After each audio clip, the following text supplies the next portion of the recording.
So Will I Am the other day, he was like, I think when he first met Jimmy, he was like, you know, maybe one day you'll be one of these artists. So he compared Eminem as the guy that keeps the building on.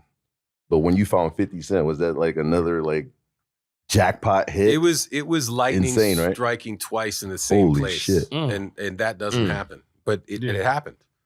Lightning struck twice in the same place. I mean, there was a moment where, I mean, I'll say it, 50 was bigger than Marshall was. Wow. There was a moment that happened. And, you know, we were thrilled because, you know, 50 was our artist, us and Dre. Of course. But that kind of success and that level of popularity and sort of worldwide notoriety doesn't happen twice in the same place. Right. You know, how did you and M hook up with Dre? How did that connection like first start? Yeah, so Marshall was out in LA doing something called the Rap Olympics. And it was a rap battle put together by Wendy Day from the Rap Coalition. Okay. And this was in 97, I believe. And they were putting teams together, and Wendy had her Rap Olympics team, and they were going to battle in, you know, different teams, which is why they called it the Olympics. But then there was also an individual battle, and Marshall entered the individual battle. He got up all the way to the finals, and he lost to a dude from LA named Otherwise, and he sort of was, you know, a hometown favorite, and Marshall choked a little bit. This is all really well documented. Okay. So afterwards, he was really depressed because the grand prize of the battle was like a Rolex and $500, which at the time, that's crazy. He was being evicted. He didn't have, you know, two nickels to rub together. Gotcha. And that would have, you know, changed things for him. So he was upset. He was at the bar. I was with him. And these dudes came up and they were like, yo, do you have any music? We really like, you know, what you were doing up there. And so he had, you know, a promo copy of the Slim Shady EP, and he gave each one of them a copy, two different guys. One of the guys, his name's Dean Geislinger, he worked in Jimmy's office. He was one of his assistants. And then another guy worked in Tom Wally's office, and his name was Evan Bogart. So I stayed in touch with those guys. I got their number.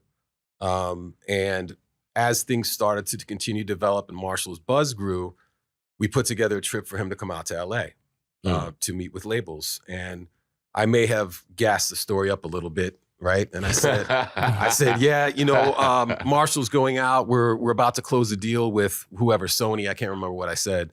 If you guys want to take a meeting, you know, it's going to be your last opportunity. So Dean and Evan finally had the courage to bring Marshall's music to their bosses, and you know, Dean brought it to Jimmy, and he said, you know, there's this kid. I've been checking him out. I've been following him. I really think you should check it out. They have a deal on the table, which we didn't, but. Good one. It worked out. Look, it worked out. Okay. It worked out, Paul. So, it worked out. So Jimmy brought the cassette with him home. And he used to listen to music in his gym when he was working out. And Dre was over there one weekend, and he was going through, you know, his bag of tapes. And he saw Eminem's, and he was like, who's this? And Jimmy said, you know, it's this kid one of the guys gave to me. You should check it out. So Dre takes the tape home, listens to it, realizes that he was familiar with it because he heard Marshall when he was in town doing the Rap Olympics, rhyming on the Wake Up Show. That's crazy. Wow. Didn't know who he was, didn't know he was white, but thought he was good. Look at that. Heard the tape and he was like, oh shit, this is the guy I heard on the radio. So he went back to Jimmy and he said, bring him out here. I like this kid. Look at that. And that was it. There's a difference between music and a movement where it's like global. And there, like he said, there was no internet. There was nothing. Like, for us to be global with no social media, no real YouTube, like off of mixtapes. That's crazy. Yeah, and back then it was like what, Biggie, Tupac, that was global, and then 50 came out with this amazing story that got us to this guy. Like what was the system when 50 Cent's The Future was it Sotomayor got the tape and then gave it to y'all? Yeah, so Theo was representing him and he was like, you know, you need to check this out. And I was, you know, blown away by it. That was like right out of the gate. You heard the tape before Eminem heard it? Yeah. Okay, gotcha. So then I passed it to Marshall, and at the time he was working on his album. Plus, we were doing 8 Mile, right? Wow.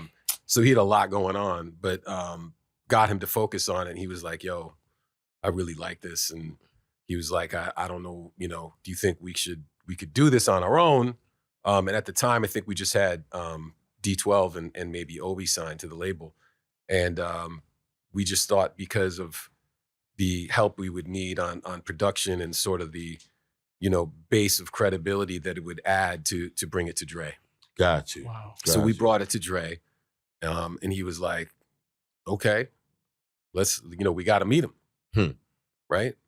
So we were doing the release party for Marshall's album, and we flew him out there to LA, 50. Wow. And I remember we were in the studio, and we were actually doing, I think, some of the mix downs for the film, like the 8 Mile film? Yeah, on the big sound stage. And he came by, Dre came by, and 50's talked about it. He saw Dre's Ferrari and got super inspired. Ferrari F50. Yeah. So we met with him and just sort of hit it off and did the deal. Definitely. Come on, who kid? What Yo, are you serious, man? Come on, you be on Shade 4-5 all the time. You know man. better, my brother. You know better. He's man. answering it. Ho, call me back later, ho. Like, yo, these horrors, you guys are viral now. Yo, who kid? Tell me how you do it on the road, because I always call who kid the pizzle master. Yeah, definitely. How do you, like when we're going to Italy, how do you have a girl automatically in the room already? How do you, who kid? That's how do you do I feel it? Like those were good times. The clean cut version is like I was involved with creating an amazing situation with the shows.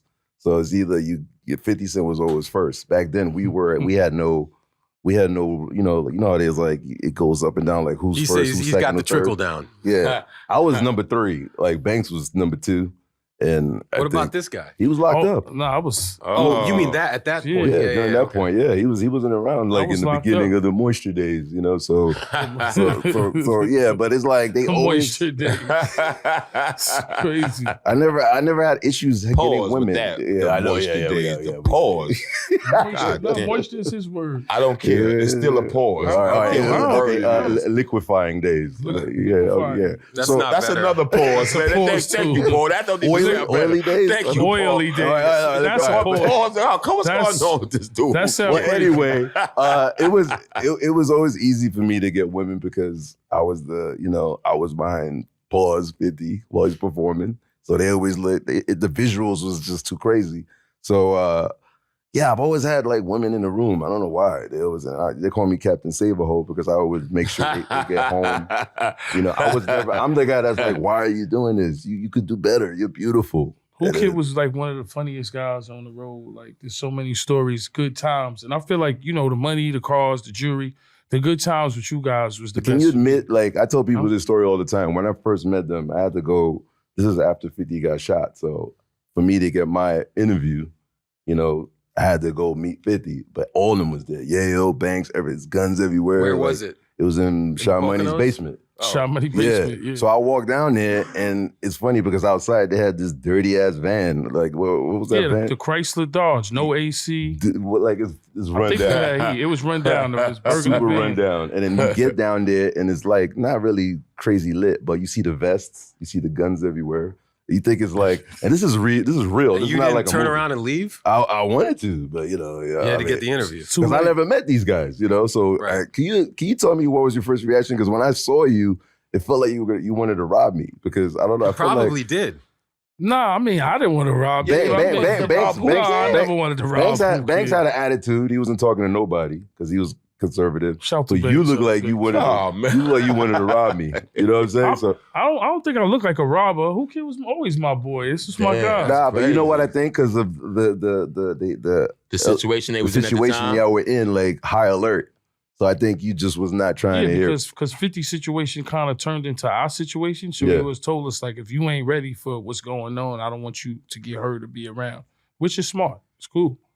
You know? But that's why the infamous question when he said, "I'll ask you 3 questions," and then he asked me, "What would you do the guy come at me with a Uzi, like, are you gonna? And I told him, I'm out of here. I don't know you. Like, I just met this guy. Like, so he was just like, you know what? You're hired because you didn't tell me. You told the truth. Yeah, you didn't tell me you're gonna jump in and shoot. You know how other, every G-Unit loser in the hood with the fake tats would tell 50 what he wants to hear. Yeah, but now he understands like who's around him. Like 50 was such a, like he calculated every movement. Like, all right, if who kid at this moment don't really know who I am, I know how to move now, which is kind of crazy after he told me this. But I think being truthful, I don't need to be gangster. I came from like, DJing for CNN and Mobb Deep, seeing shootouts with them, Cash Money with Lil Wayne. I never even the first person I DJed for was Juvenile. Because when he just came around, I didn't know. I thought he just DJed for G-Unit. I didn't know. You never even spoke about that, I don't think, because I don't think a lot of people knew that. CNN, Nori and them, that you was with Chris Lighty at that time? Yeah, so I had to find my way. Chris Lighty was my mentor and Russell. So for me to get, I'm Queens, so I'm in Hollis too, Springfield. DJ Clue was a block away. It was so much Queens and shit going on that, me robbing the industry, I learned from Clue. Right. You know what I'm saying? So you learned from Clue. Yeah, yo.